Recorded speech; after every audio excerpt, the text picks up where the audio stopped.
But less than 2 hours into early Sunday morning, that all changed. I mean, it was something like I had never seen before, and I want to see anything else like that. And we had security on campus, all day, all week. So no indication that anything like this might happen.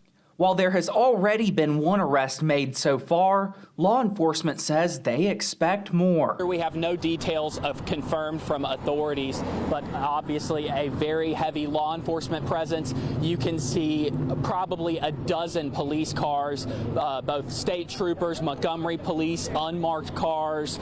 Good evening. Temperatures are dropping fast here in Greenville, which means this roads will eventually start to ice over on the main thoroughways such as 185, East Commerce Street, and up through downtown Greenville. First had her foot run over by a truck, and then while Oreo was limping across the street, she was attempting to hop on this curb behind me, and that's sadly when she fell into the drain.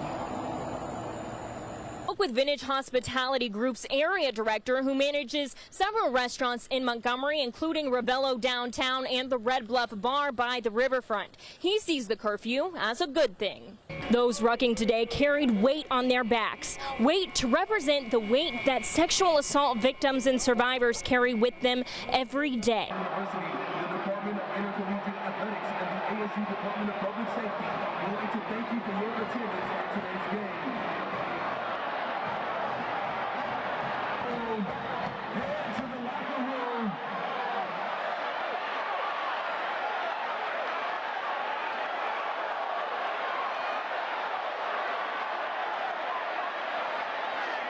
He was obviously very emotional that this journey is over, but he recognizes that this team has a lot to be proud of.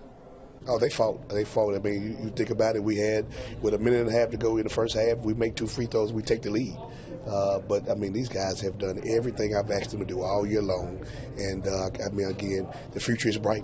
Homecoming for Southside Selma, hosting Wilcox Central Jaguars ball, but they lose control. The big man, Javian Gibson, picks it up and runs with it, gets the block, all 290 pounds. They're going to get the snap. Feels pressure immediately, tries to get rid of it, but he's going to be intercepted here by Logan Gari, who takes it all the way back for a pick six for the Indians. Later in the game, Caldwell going to take the handoff. He eventually gets the hit, but pushes forward into the end zone here for the score. Touchdown, Jaguars. Look at the relentlessness there to get into the end zone.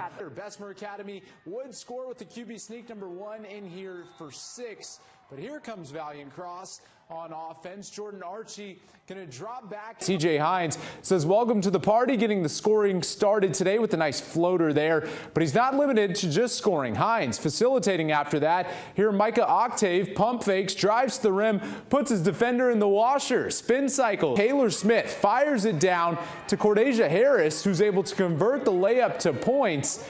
And then Harris after that in the post. Going to go up once here, gets it knocked away, so twice is the charm. Pretty reverse.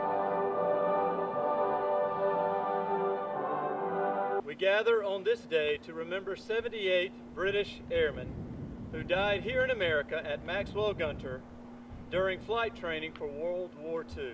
Maxwell was a major training base in World War II for flight training with Americans, but also with international candidates as well from Great Britain, France, China, Mexico, and a number of those individuals were killed. Flying is a dangerous business, and those British airmen who were killed are buried here in Montgomery at the Oakwood Cemetery. We have 78 rubbings from the tombstones of all those members, because during the war they didn't send the bodies back home. The agreement was that they would be buried, to the nearest military base where they died. It's pretty exciting. I mean, it's exciting enough just flying this old airplane, but I think just to bring, I don't know, comfort or something to those families. I mean, a lot of them, as they've grown up, probably have never been here. They've probably never been to the cemetery to honor their, their relatives. This will be the first time they get to see, and it's just not the rubbing of the name, it's the rubbing of the entire tombstone.